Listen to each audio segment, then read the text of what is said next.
शिव बेटा, जरा जाकर अपने अंकल को डॉक्टर से चेकअप करा ला। कल से उनकी तबीयत कुछ ठीक नहीं लग रही है। जी आंटी, बस अभी जा रहा हूँ। ये कहानी है शिव की। शिव पढ़ा लिखा, खूबसूरत और ईमानदार लड़का था। शिव की खासियत यह थी कि वह अपने काम से काम रहता और दूसरों की मदद किया करता था। वह अपने माँ बाप का इकलौता और लाडला बेटा था। उसकी लाइफ में प्यार का कोई झमेला नहीं था। उसका ग्रेजुएशन कंप्लीट हो गया था और वह शिक्षक के पद पर सरकारी नौकरी करने लगा था। उसके पड़ोस में एक लड़की रहती थी जिसका नाम माला था। वह बचपन से ही शिव के घर आया जाया करती थी और शिव भी उसके घर आया जाया करता था। लगाव तो दोनों को ही एक दूसरे से था, पर प्यार जैसी चीज कभी महसूस नहीं की थी दोनों ने। पर कहते हैं ना कि बचपन की दोस्ती प्यार का रूप ले ही लेती है। दोनों का ही एक दूसरे के बगैर मन नहीं लगता था, पर दोनों ही इस बात को मानने के लिए तैयार नहीं थे। दोनों का ही बचपन से एक दूसरे के घर आना जाना था।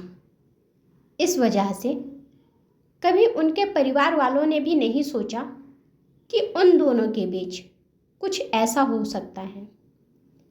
अब फिर जब वह दोनों ही मानने के लिए तैयार नहीं थे कि उन दोनों को एक दूसरे से प्यार है, तो किसी और को कैसे पता हो सकता था। लड़की के माँ बाप शिव पर बहुत भरोसा करते थे और जब भी कोई काम होता तो उसी से कहते थे, बेटा यह काम कर दो, वह काम कर दो। और शिव, उसका तो स्वभाव ही ऐसा था कि वह हर किसी की मदद करने के लिए हमेशा तैयार रहता था। शिव को कहीं ना कहीं एहसास तो होने लगा था कि उसको माला से प्यार है, पर वह अपने शर्मीले स्वभाव की वजह से कुछ कह नहीं पाता था। माला ने भी मन ही मन में मान लिया था कि उसे शिव से प्यार हो गया है, पर वह तो लड़की थी। वह कैसे कह देती कि मैं तुमसे प्यार करती हूँ। बस वह यह उम्मीद लगाकर बैठी थी कि कभी ना कभी शिव मुझे अपने प्यार का इजहार जरूर करेंगे। ऐसे ही समय बीत रहा था, पर दोनों में से कोई भी अपने प्यार का इजहार करने की हिम्मत नहीं जुटा पा रहा था। गर्मी का समय था। माला के माँ बाप को एक दिन शादी में कहीं जाना था। उन्होंने शिव से कहा, शिव बेटा, कल हम शादी में दूसरे शहर जा रहे हैं। हमें आने में 2 दिन का समय लग जाएगा। हो सके तो तुम इन दिनों में हमारे घर आ जाना और रात में यहीं रुक जाना। शिव अब माला के करीब आने से डरने लगा था, इसीलिए वह कहता है कि ठीक है अंकल आंटी, मुझे टाइम मिलेगा तो मैं ज़रूर आपके घर आ जाऊंगा। पर अगर मैं नहीं आया तो भी माला और रवि को कोई दिक्कत नहीं होगी। मैं पूरा ख्याल रखूंगा। अगले दिन माला के माँ पापा आराम से शादी के लिए निकल जाते हैं और शिव दिन में 1-2 बार माला के घर आता है और माला से कहता है कि मैं रात में यहाँ नहीं रुक पाऊंगा। अगर कुछ ज़रूरत हो तो मुझे बता देना। तब माला कहती है, आप परेशान मत होइए, मैं आराम से रह लूँगी। लेकिन शाम तक माला के भाई रवि को बुखार आ जाता है। माला शिव को बुलाती है और कहती है कि आप रवि को डॉक्टर के पास इलाज कराने के लिए ले जाओ। शिव रवि को लेकर डॉक्टर के पास जाता है और उसका इलाज कराकर आता है। शिव माला को दवाई समझाता है और कहता है, तुम इसे रवि को खिला देना और मैं अब जा रहा हूँ। अगर कोई ज़रूरत हो तो तुम मुझे फ़ोन करके बुला लेना। माला कहती है ठीक है। पर माला का भाई रवि शिव का हाथ पकड़कर कहता है, भैया प्लीज़ आज रात यहीं रुक जाना। मेरे पास पापा मम्मी भी घर पर नहीं हैं और मेरी तबीयत ठीक नहीं होने की वजह से मुझे कुछ अच्छा नहीं लग रहा है। शिव मजबूर हो जाता है और रवि के लिए उसको माला के घर ही रात में रुकना पड़ता है। शिव माला से कहता है कि मैं छत पर सो जाऊंगा, तुम और रवि नीचे सो जाओ। तब रवि कहता है, भैया मैं आपके साथ छत पर ही सोऊंगा। रवि और शिव छत पर सो जाते हैं और माला नीचे कमरे पर सो जाती है। रात में शिव की अचानक नींद खुलती है और उसे प्यास लगती है। अब उसको मजबूरी में नीचे माला के पास पानी मांगने के लिए जाना पड़ता है। वह नीचे जाता है और दरवाज़ा खटखटाकर कहता है, माला पानी दे दो। तब माला कहती है, आप यहीं रुको, मैं पानी लेकर आ रही हूँ। फिर माला अंदर फ्रिज से पानी लेने जाती है और एक गिलास और बोतल में पानी लेकर आती है। पर अचानक से माला का पैर लड़खड़ा जाता है और गिलास का पानी गिर जाता है। माला फिसलकर नीचे गिर जाती है। तब शिव दौड़कर आता है और माला को अपनी बाहों में ले लेता है। माला उसके सीने से अपना सर लगा देती है। शिव माला को संभाल कर बिस्तर पर बैठा देता है। माला को चोट तो लगी रहती है, पर वह अपना प्यार अपने सामने देखकर अपने चोट का दर्द भूल जाती है और शिव को कसकर कमर से पकड़ लेती है। शिव पीछे हटने की कोशिश करता है, पर माला उसका हाथ पकड़ लेती है। तब शिव माला के सर पर बड़े प्यार से हाथ फेरता है। माला शिव की तरफ देखती है। शिव की आंखों में देखकर ऐसा लगता है जैसे वह माला को समझा रहा हो।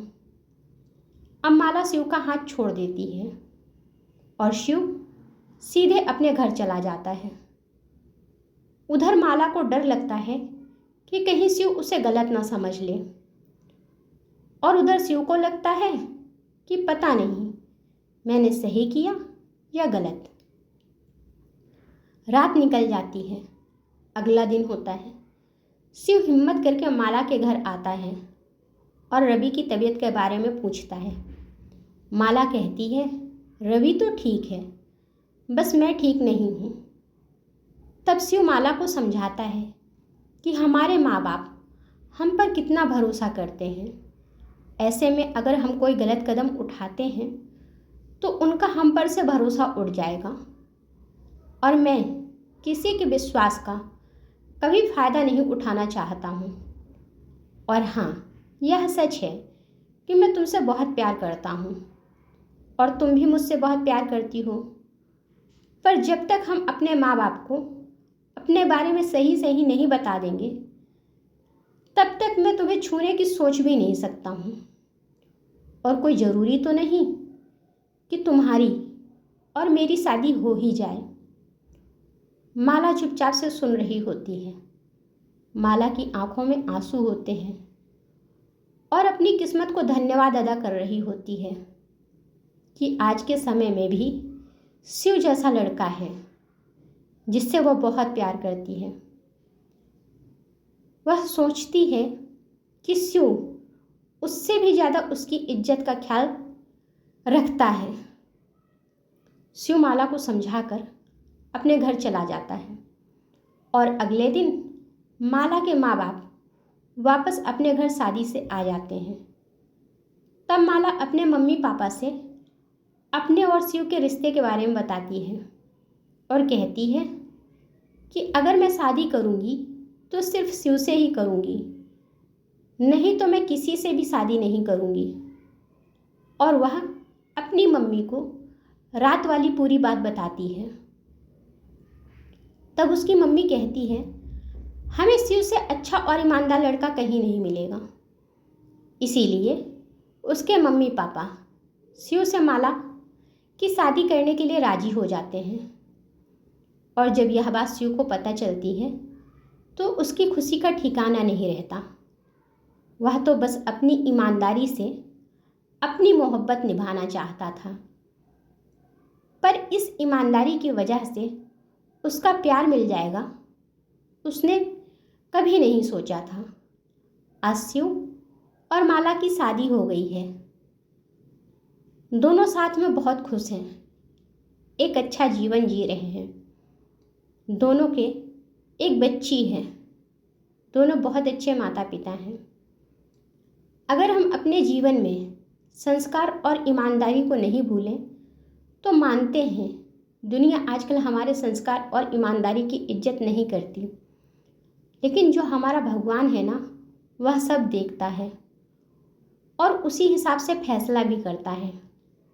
शिव की ईमानदारी का फल उसे मिल चुका था और इस कहानी से हमें यह पता चलता है कि अगर शिव जैसे लड़के का साथ किसी लड़की को मिल जाए तो कभी उसे किसी की नज़रों में सर झुकाकर नहीं रहना पड़ेगा, ना शादी से पहले ना शादी के बाद।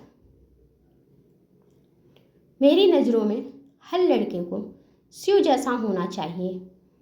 अगर लड़के लड़की की तरफ गलत नीयत से हाथ नहीं बढ़ाएंगे तो कभी भी किसी भी लड़की की इज्जत पर कोई बात ही नहीं आएगी। और लड़कियों को भी अपने माँ बाप की इज्जत को संभाल कर रखना चाहिए, क्योंकि माँ बाप बहुत मुश्किल हालात और पूरी ज़िंदगी लगाकर आपको बड़ा करते हैं और उनकी इज्जत आपके ऊपर ही रहती है।